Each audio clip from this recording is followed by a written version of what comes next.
எந்த ஆளுங்கட்சி சேர்ந்தா நல்லா இருக்கும் பசப்பா அப்படின்னு போறாங்க.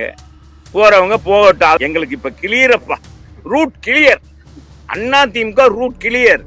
இன்னைக்கு மோடிஜிக்கு தெரியுதுங்க. அப்ப கத்துக்குட்டி அண்ணாமலைன்னு சொன்னது சரிதானே? அறவேக்காடு அண்ணாமலைன்னு சொன்னது சரிதானே? சாம்ஸ்காரன் இல்ல தலைவர், அது வேற மாதிரி, அது வேற மாதிரி. Any summer holidays kannu call GT Holidays ku pannu. GT Holidays, South India's #1 travel brand. ஏர்போர்ட்ல அண்ணாமலை பேசுறப்ப இந்த போதை பொருள்லாம் பிஜேபி ஆளுன்ற மாநிலங்களே பிடிச்சிருக்காங்க எடப்பாடியார் சொல்லியிருக்காரு. ஆமா, அதுக்கு இவர் என்ன சொல்றாரு? அவர் தெரியாம அறவேக்காடுதனமா பேசுறாரு எடப்பாடி. அறவேக்காடு பொதுவா தமிழ்நாட்டுல ஒரு அறவேக்காடு யாருன்னு கேட்டா எல்லாருக்குமே தெரியும், அண்ணாமலை தான் அறவேக்காடு. இருக்கிறதுலே அறவேக்காடு யாருன்னா, அரசியல்ல ஒரு ஆளுங்கட்சி மத்தியில் ஆளுகிற கட்சியினுடைய தலைவர், மாநில கட்சியினுடைய தலைவர் என்ற மம்மதையில் அவர் யார் மறைந்த தலைவர்களை குறைவாக மதிப்பிடுவது, மதிக்காதது, இதெல்லாம் பார்த்தா அவருடைய நிலைப்பாடெல்லாம் பார்த்தா உண்மையிலே ஒரு அறவேக்காடுத்தனமா பண்றவர் அண்ணாமலை தான். அவர் போய் எங்க பொதுச் செயலாளர் சொல்றாருன்னா, இதை காட்டிலும் ஒரு இது இருக்கா? நேற்று வரைக்கும் நீ உனக்கு என்ன தெரியும்? அரசியல்னா நீ கத்துக்குட்டி. அரசியல் அண்ணாமலை ஒரு கத்துக்குட்டி. இன்னைக்கு சும்மா கூட்டம் கூட ஆளுங்கட்சியில பணத்தை மிரட்டி கூட்டத்தை சேர்த்தா கூட்டம் வந்து கூட்டினா போதுமா? இது எப்பவுமே இருக்கிறதா. தேர்தலில் நான் சொல்லி முடிச்சுக்கிறேன், தேர்தல் முடிஞ்ச பிறகுதான், வாக்கு பெட்டியை திறந்த பிறகுதான், வாக்கு சீட்டை பார்த்த பிறகுதான் பிஜேபிக்கு தமிழக மக்கள் எவ்வளவு தூரம் ஆப்பு வச்சிருக்காங்க அப்படின்றது தெரியும். அப்ப அதுக்கு பிறகு அண்ணாமலை இருப்பாரா தொடர்வாரான்றது அப்புறமா தெரியும்.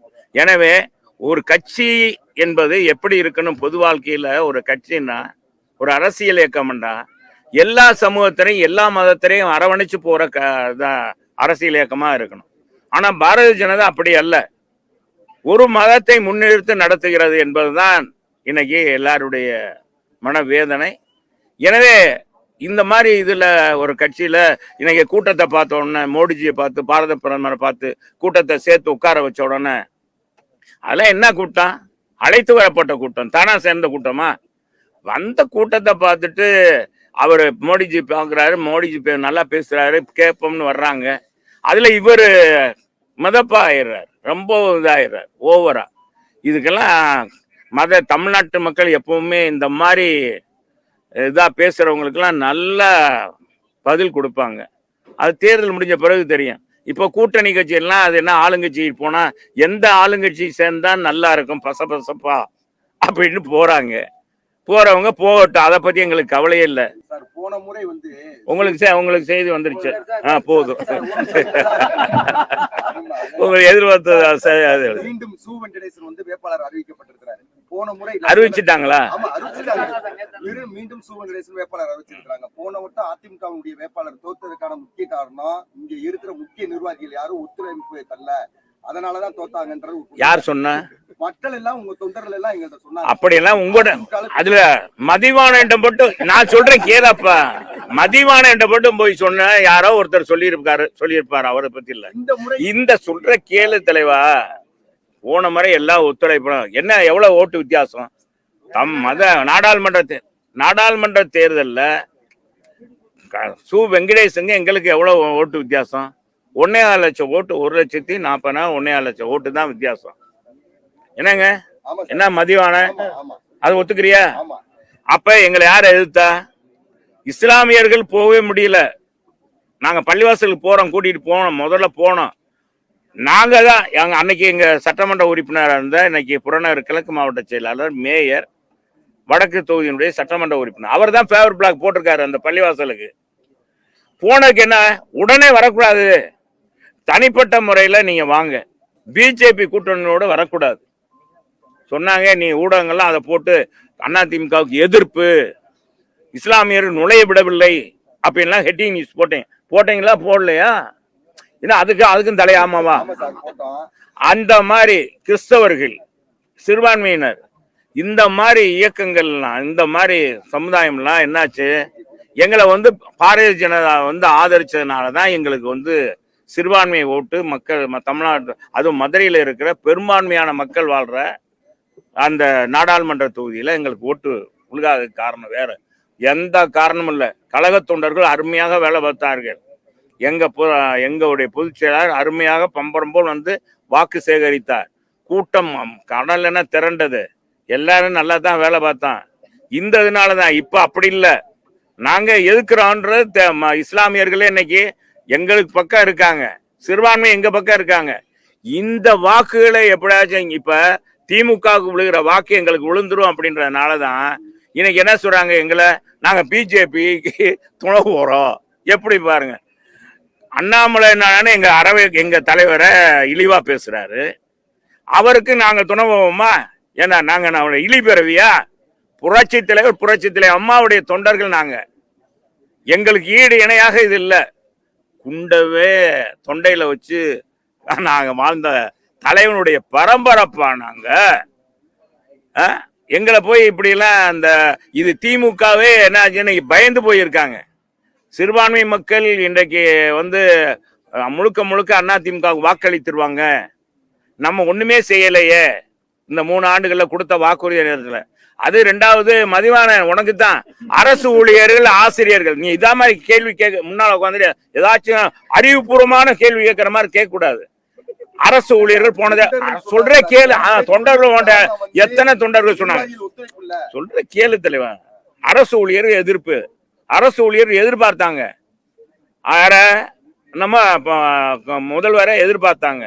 வந்திருக்காரு, வருவாரு, அவருக்கு நம்ம வாக்களிக்கணும், திமுக வாக்களிக்கணும். அரசு ஊழியர்கள், ஆசிரியர்கள், அங்கன்வாடி பணியாளர்கள், எல்லாம் சத்துணவு பணியாளர்கள், இத்தனை பேருடைய வாக்குகளும் இன்னைக்கு எல்லாரும் களத்துல இறங்கி போராடிட்டு இருக்காங்க. அவங்களுக்கு ஒண்ணுமே செய்யல.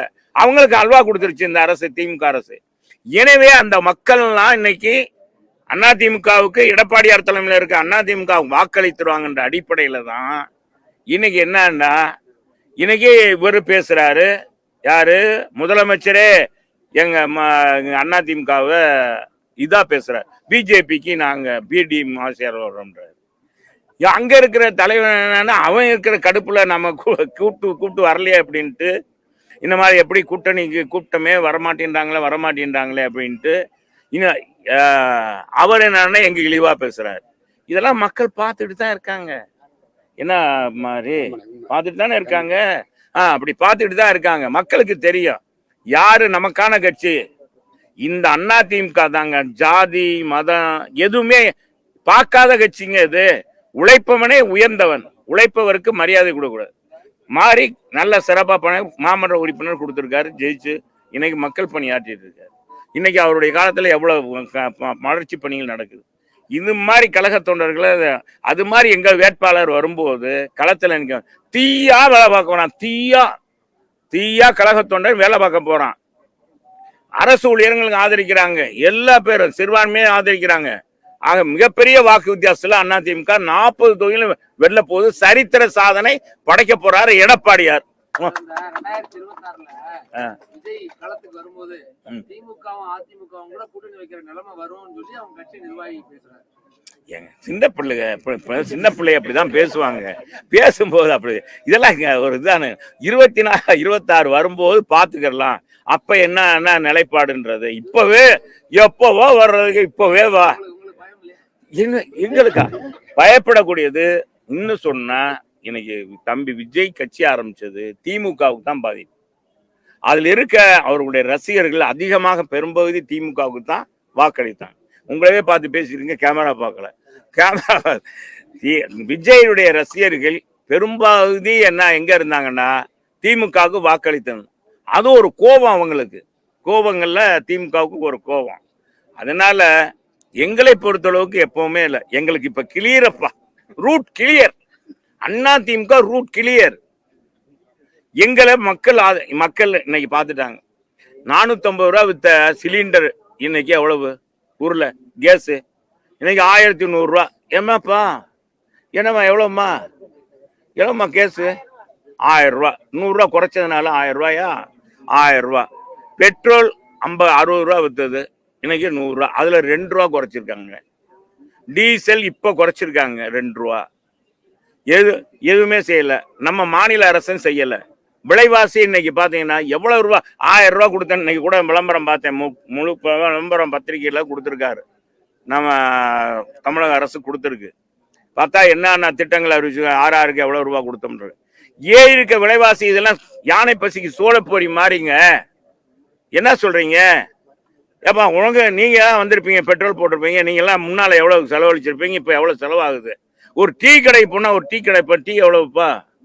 12 ரூபா 16 ரூபா 10 ரூபா. டீ கடை நீ வாங்குறது பெரிய கடையில, சாதாரண கடையில, நாங்க சாப்பிடுற கடையில எவ்வளவுப்பா? நீ 10 ரூபா. அன்னைக்கு எவ்வளவு? 2 ரூபா 3 ரூபா இருந்தது டீ. இன்னைக்கு எவ்வளவு? சாதாரணமா பாருங்க. ஒரு இட்லி 5 ரூபாய்க்கு போயிருச்சுப்பா. 5 ரூபா 10 ரூபா ஆயிடுச்சு ஒரு இட்லி. எல்லா விலைவாசியும் ஏறி போச்சு. இதுல என்ன கொடுத்தா சரி, மத்திய அரசும் மாநில அரசும் மக்கள் வெறியில இருக்காங்க. சிஎஸ்டியை போட்டு, சிஎஸ்டி வரியை போட்டு, வரி மேல் வரி போட்டு, சிறு குறு வியாபாரிகள்லாம் இன்னைக்கு வணிகர்கள்லாம் பாதிக்கப்பட்டிருக்காங்க. மின்கட்டண உயர்வு தமிழகத்துல, இப்படி பல்வேறு சுமைகளை 2 அரசும் சுமத்தி இருக்கு. 10 ஆண்டுகள் சிறப்பான ஆட்சி, எந்த வரியும் மிதிக்காம விலைவாசியை கட்டுப்படுத்தி மக்களுடைய பொருளாதாரத்துக்கு தகுந்த மாதிரி கட்சியும் ஆட்சியை நடத்தி அவங்களுக்கு சிரமப்படும் போதெல்லாம் உதவி பண்ண ஒரு அரசு எதுனா அதிமுக அரசு. அது 4 ஆண்டுகள் குறுகிய காலம். நீங்க ஒண்ணு புரிஞ்சுக்கங்க, திமுகவுக்கு எப்பவுமே மக்களுடைய நலன் புரித எடுக்க மாட்டாங்க. அவங்க சுயநலமாக விளம்பரம் தான் தேடுவாங்களே ஒழிய, ஆளுங்கட்சி அதிமுக இருந்தா அதுக்கு எதிராக என்ன செய்யலாம்? உங்களுக்கு தடுப்பூசி உங்களுக்கு தெரியும், கொரோனா தடுப்பூசி, அது போட்டா செத்து போவாங்கன்னு சொல்லி ஒரு புரளியை கிளப்பி விட்டாங்களே அந்த நேரத்துல. இவங்க முரசொலியிலே வந்துச்சே, நடிகர் விவேக் இறந்ததுக்கு தடுப்பூசி தான் காரணம். இதனால இந்த தடுப்பூசி போடுற, கொரோனா தடுப்பூசி போடுற எத்தனை லட்சம் யூனிட் பாழாச்சு. அப்புறம் இவங்க ஆட்சிக்கு வந்தோன்னு அதை தொடர்ந்தாங்க. ஆக எப்பவுமே திமுகவை பொறுத்தளவுக்கு மக்கள் நலன் சாராத கட்சி. அது தன்னை முன்னிலைப்படுத்தக்கூடியது, குடும்பத்தை முன்னிலைப்படுத்தக்கூடியது கட்சி. வேற யாரையும் முன்னிலைப்படுத்த மாட்டாங்க. அந்த குடும்பம் தான் வாழையடி வாழையாக அந்த குடும்பம் இருக்கு, வேற ஒண்ணும் இல்லை.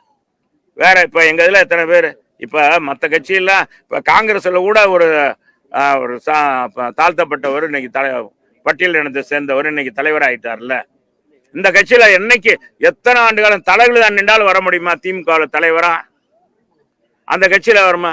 இப்பவே நேரு சொல்றாரு, இன்ப நீதி என்னைக்கு வராரு அவருக்கு நாங்க அவர் தோல்ல தூக்கிக்கிட்டு போவோம், பவனி போவோம், கலைஞர் குடும்பத்துக்கு நாங்க கட்டுப்பட்டிருக்கோம் அப்படின்னு நம்ம நேரு சார், நகர்ப்புறத்துறை அமைச்சர் மாண்புமிகு நேரு சார் சொல்றாரு. அண்ணன் ஏவா வேலு சொல்றாரு, அண்ணன் துரைமுருகன் சொல்றாரு, இந்த ஜாம்பவான்கள்லாம் சொல்றாங்க. இன்னும் அந்த குடும்பத்துக்கு தானே சொல்றாங்க. அதனால அதை பத்தியே இல்லை. எங்களை பொறுத்தளவுக்கு நாங்க எங்க வழி தனி வழி, மக்களுக்கான, மக்கள் தான் எஜமானர்கள், மக்கள் தான் நீதிமான்கள். மக்களை நம்புகிறார் எடப்பாடியார், தொண்டர்களை நம்புகிறார் எடப்பாடியார். அவருடைய எண்ணத்தை ஈடேற்றுகிறதா அதிமுக ஒவ்வொரு தொண்டனுடைய கடமை, பொறுப்பு. எங்களுடைய கட்சியை நிலைநிறுத்துவது அடுத்து வருகிற 2026 தமிழ்நாட்டுடைய ஏகபட்ச எல்லா மக்களுடைய ஆதரவையும் பெற்ற ஒரு முதலமைச்சராக நான் எடப்பாடியார் அமர போறார். இருக்க 634 தொகுதியிலும் ஜெயிச்சாலும் ஜெயிச்சிருவோம், குறைஞ்ச 200 தொகுதியாச்சும் ஜெயிச்சிருவோம்ப்பா இன்னைக்கு பார்க்கும்போது. சரி, நாளைக்கு பேசுவோம் தம்பி. என்னக்கா அது அம்மாவை பத்தி? ஆமா,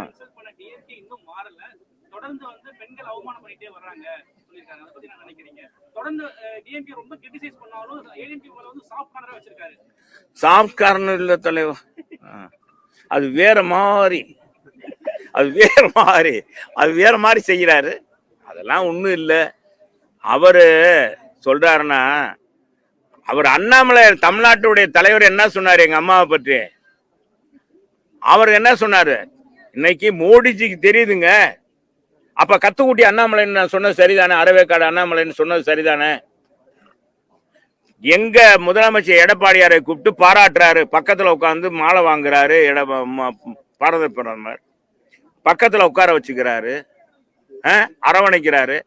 எங்க அண்ணன் எடப்பாடியாரை போல ஆட்சி செய்யணும் மற்ற மாநில முதலமைச்சர்லாம் சொல்லி கொரோனா காலத்துல சொல்றாரு. தமிழ்நாடு ஒரு முன்மாதிரியாக இருக்குன்னு சொன்ன பாரத பிரதமர் சொன்னாரு.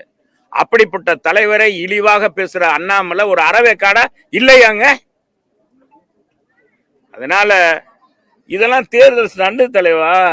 இதெல்லாம் சொன்னா அப்படியே ஏதோ அதிமுக ஓட்டு அப்படியே ஏங்க கம்யூனிஸ்ட் ஒரு இடத்துல பாருங்க, கம்யூனிஸ்டுக்கு 2 கொள்கை இருக்குங்க பாருங்க. காங்கிரஸ கேரளாவில் எதிர்க்கிறாங்க, வந்தா காங்கிரஸ் வந்துச்சுன்னா தமிழ்நாட்டு காங்கிரஸ்லாம் வெங்கடேஷுக்கு இன்னைக்கு ஓட்டுவே போட மாட்டாங்க காங்கிரஸ்காரவங்க யாரும். ஏன் தெரியுங்களா? அங்க ராகுல் காந்தியை எதிர்க்கிறாங்க. ராகுல் காந்தி போட்டிடுறாரு. இந்தியாவை சுடுகாடாக்கணும்னா காங்கிரஸுக்கு வாக்களிங்கன்றாரு. கம்யூனிஸ்ட் சொல்லியிருக்கு. அதே கம்யூனிஸ்ட் இங்க நிக்குது. அந்த கம்யூனிஸ்ட் காங்கிரஸ்காரங்க ஆதரிப்பாங்களா? சோத்துல உப்பு போட்டுருவாங்க, ஆதரிப்பாங்களா? ஐயா நீங்க வாங்க, நாளைக்கு வாங்கய்யா, நாளைக்கு வாங்க, ஈவினிங் வாங்க, நம்ம பாப்போம், பேசுவோம். சரி வாங்க, நன்றி, வாங்க. இனி சம்மர் ஹாலிடேஸ் கண்ணு கால் GT ஹாலிடேஸ்க்கு பண்ணு. GT holidays, south India's #1 travel brand. மின்னம்பலம்.com, தமிழின் முதல் மொபைல் பத்திரிகை.